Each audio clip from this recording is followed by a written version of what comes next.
见证中国跨越式发展。他称赞中国式现代化为发展中国家自主发展提供了路径选择和实践方案。基建、医疗、文化，他希望两国多方位合作能为塞拉利昂带来新的发展机遇。平等、信任、尊重，他说这些是中非友谊历久弥新的关键词。高端访谈专访塞拉利昂总统比奥，敬请收看。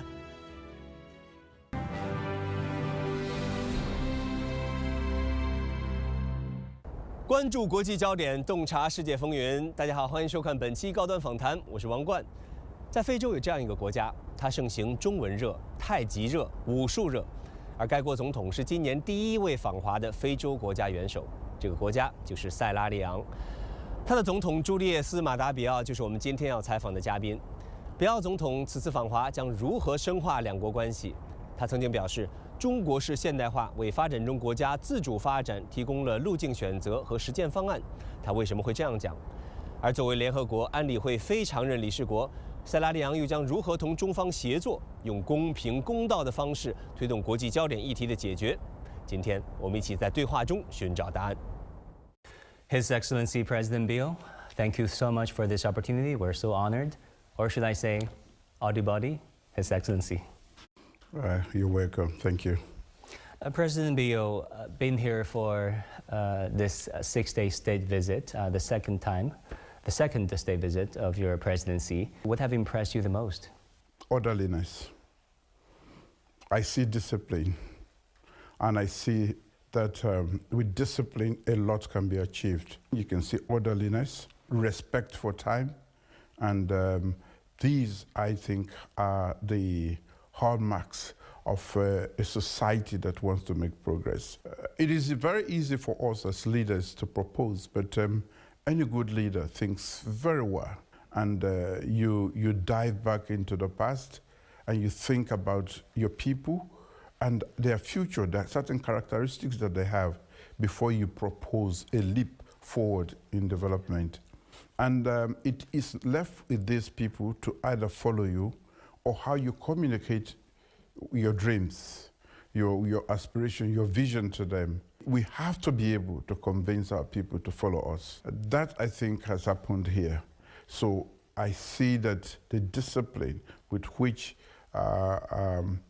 the society carries themselves, I think is a good part, good reason why China has been able to register this sort of development in a very short time.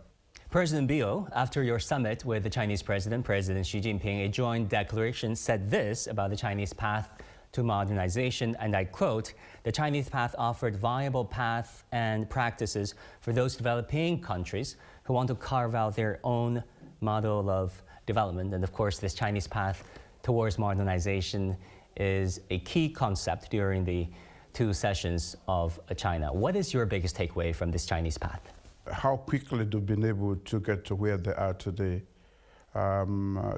stems from the fact that I think they have adopted very good measures in terms of development, in terms of preparing their people, because development is not just about the leader who proposes it, but also about the people who have to follow. It's a mindset that must be there. So we believe that the rate at which they have progressed from where they were is impressive. And this is why we try to work very closely behind them to understudy how they were able to make such a fast progress. Apparently, on social media, you once said you commend President Xi Jinping's quote-unquote transformative leadership that has repositioned China globally. Been in touch with him a couple of times on all these occasions. What do you think of him as a person and also as a leader? A very focused person who knows what he wants for his people and is not distracted by the noise of the market.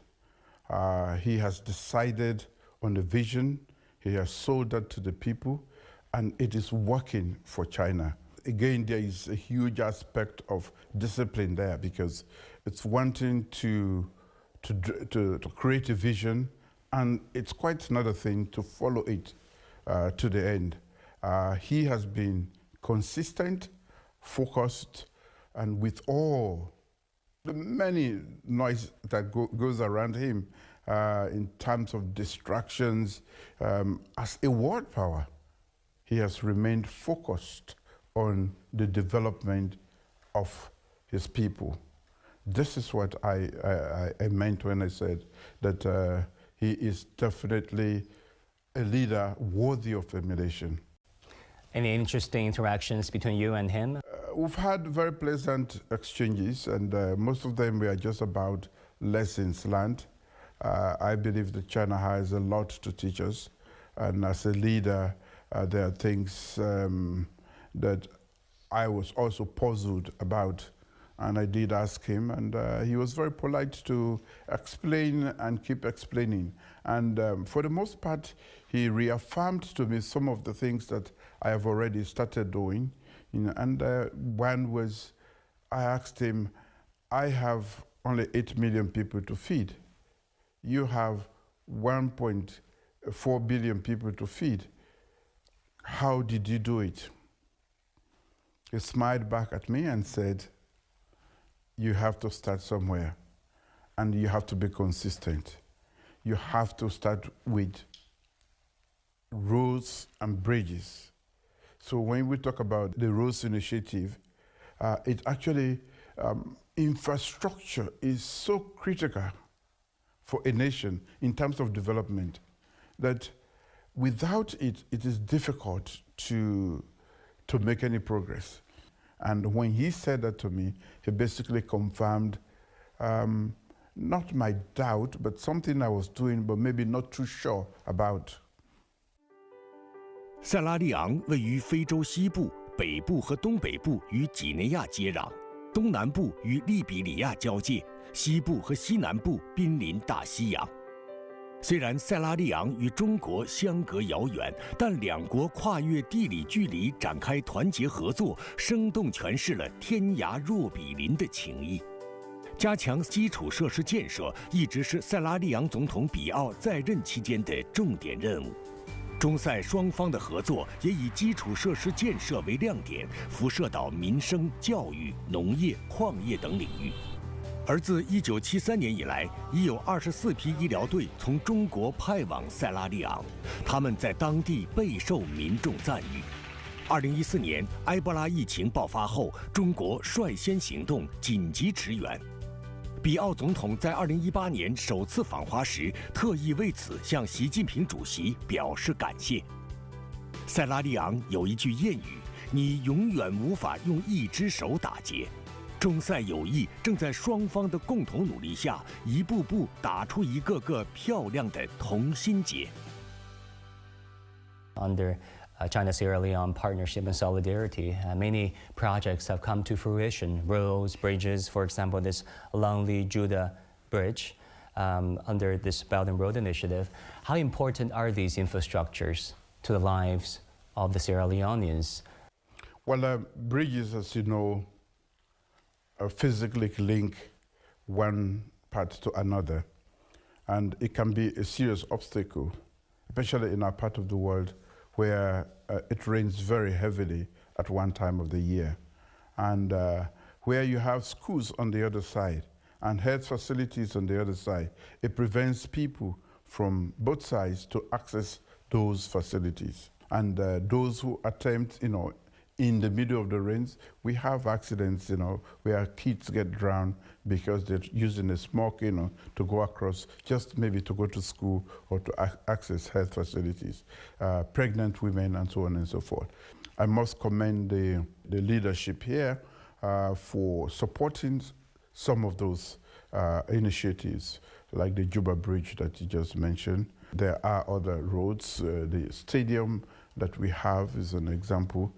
Quite a lot as far as Chinese infrastructure development is concerned. They've been of immense importance to us. Talking about public health, Mr. President, there are currently, as far as we know, at least 3 branches, 3 missions of Chinese medical teams currently servicing in your beautiful country, Sierra Leone, including several mobile clinics, right? Yes. And out of your very busy schedule, we saw images of you, attending the launch ceremonies of those missions, going to the service stations. Why would you do that? How would you describe what Chinese doctors and nurses having been doing for the people of Sierra Leone? Well, I will start with the bosses. They go out to communities. Again, there are so many aspects to poverty that a lot of people will not understand.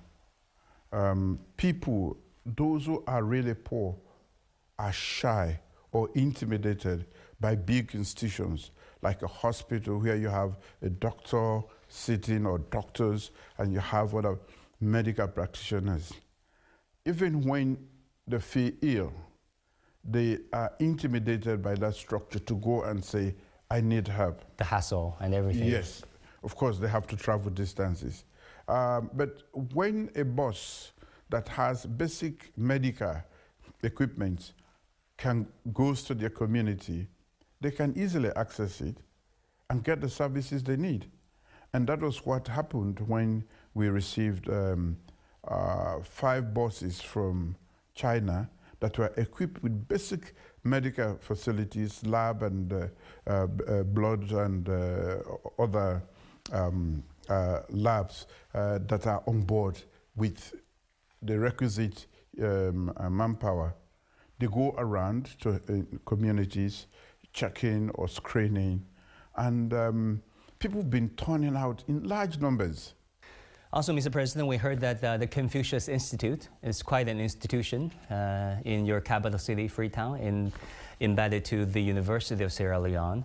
It is quickly becoming a hub of cultural immersion, cultural mutual learning, whereby a lot of people took up martial arts, kung fu classes, tai chi classes, Chinese learning classes. Is that true? How popular is the Confucius Institute there? Chinese culture, Chinese people, and everything that is Chinese is becoming commonplace in Sierra Leone and around the world. And therefore people are anxious to know more about China, the culture, the language. And that is why the Confucius Institute is a popular place, because people want to be able to engage, understand the culture out here. Previously, you described China as a brotherly partner and steadfast ally of Sierra Leone. Why did you say that? After 52 years of diplomatic relationship with China, the People's Republic of China, I think we are in a good position to characterize China as a reliable and dependable partner. On several occasions, through thick and thin, they've always come through. Where they have promised, they have delivered without making unnecessary demands. And when we are in need and ask them for help, as we would normally do, they will always respond positively. So after 52 years of this sort of relationship, I think we are in a very good position to characterize them as a dependable partner. Your Excellency, during your summit with President Xi, he said this. He said our bilateral relations are becoming a model of China-Africa solidarity and cooperation. Do you agree? Do you look at it that way too? Yes, that is what we really want to do.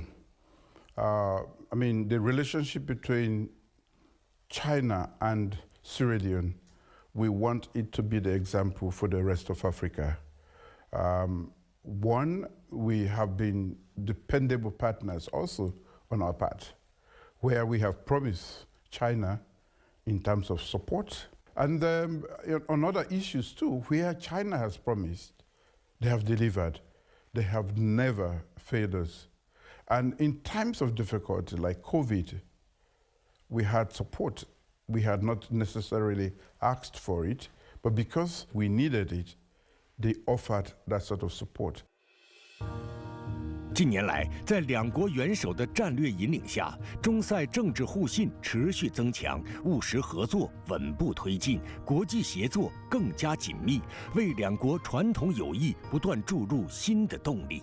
在塞拉利昂首都弗里敦，多个地标都与中国有着密切联系。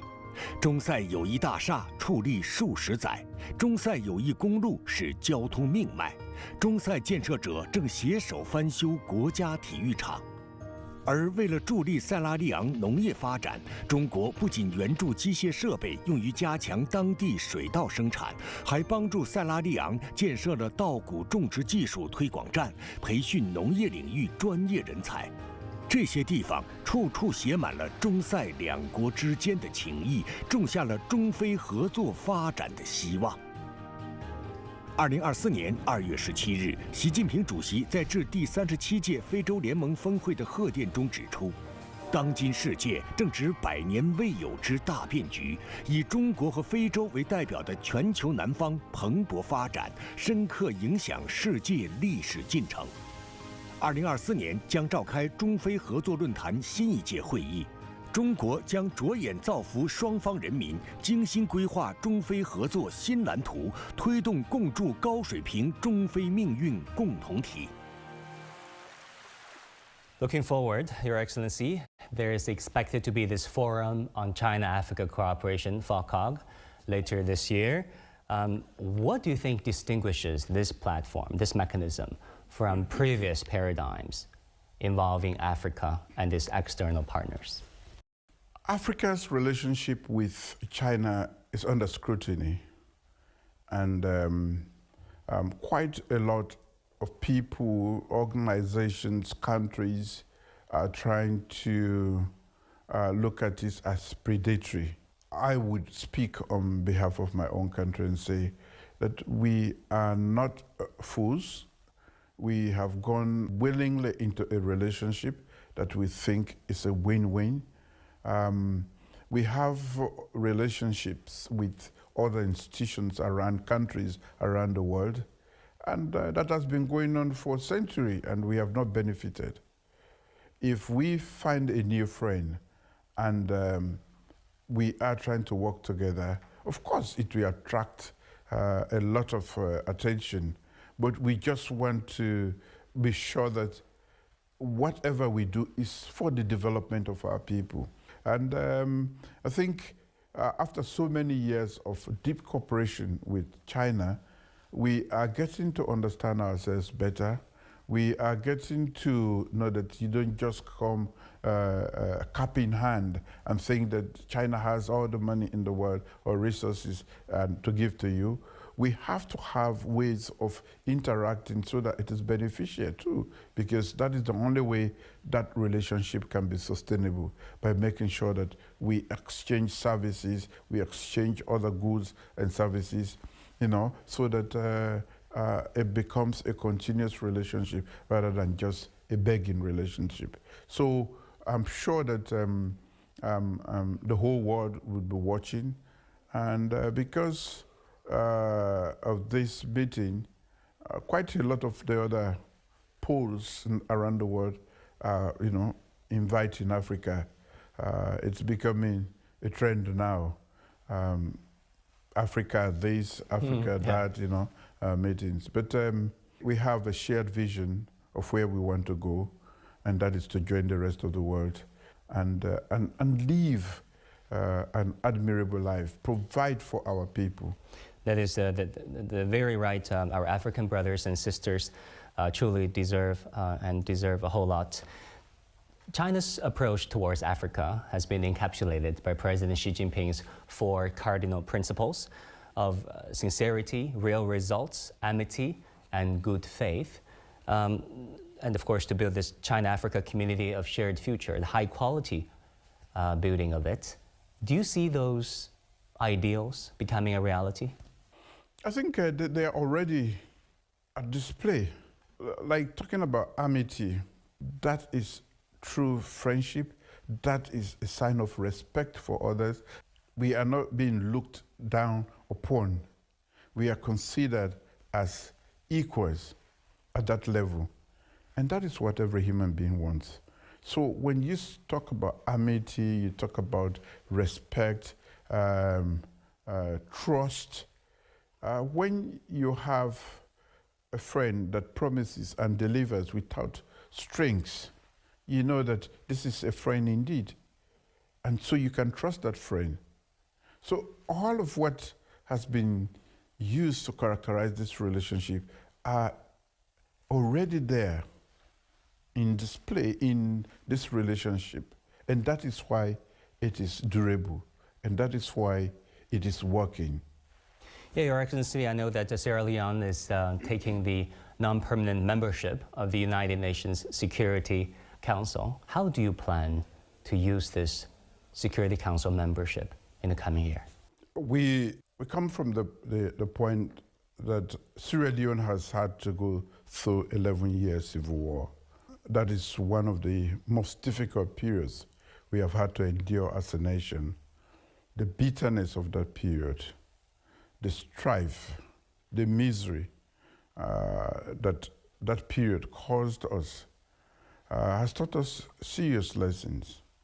After nearly 11 years of civil war, we had to sit around the table to end the war after having killed and destroyed so much.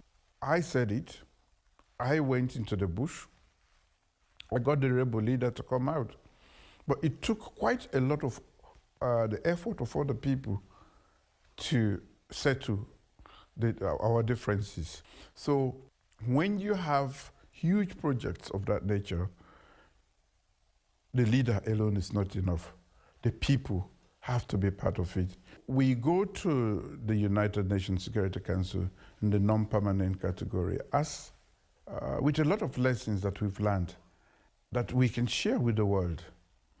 That dialogue is important. So having gone through that period as a small nation that also got a lot of support from the United Nations to get out of that civil war, we now want to contribute to peace and security around the world by sharing with them how we did it and how we have been able to progress ever since. There are so many schools of thoughts on how to deal with the other party that you differ with. Peace through strength is one school, and the other school says it should be peace through reconciliation.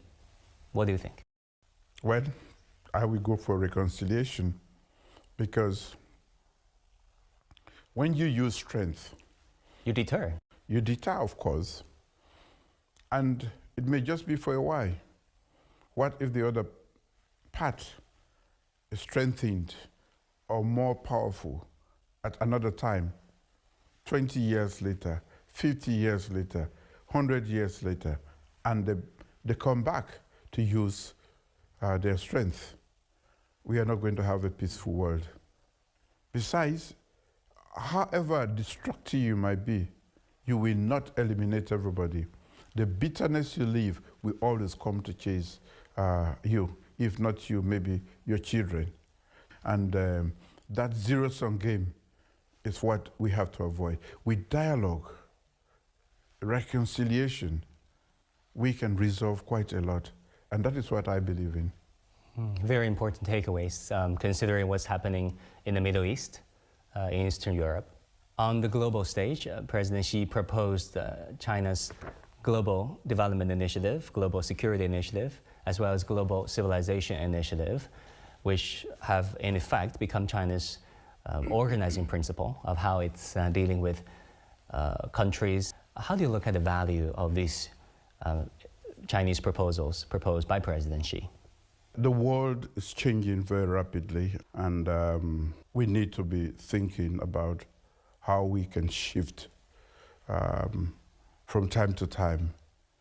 And I think the new approach by China is a way to capture the world as it is today and see how China can play a more useful role in the current world. We are quite distracted as a world community. Too many things are happening around the world that are not necessarily good. We have missed our focus instead of paying attention to what can make us better. There is too much misery. Monies are being spent on necessary strife around the world instead of paying attention to moving people out of poverty. So the development initiative, the security sector that is being proposed now is actually meant to refocus the world and say, yes, here is the problem that we have, and this is what we should be dealing with. President Beal, thank you so much for talking to us. You're welcome.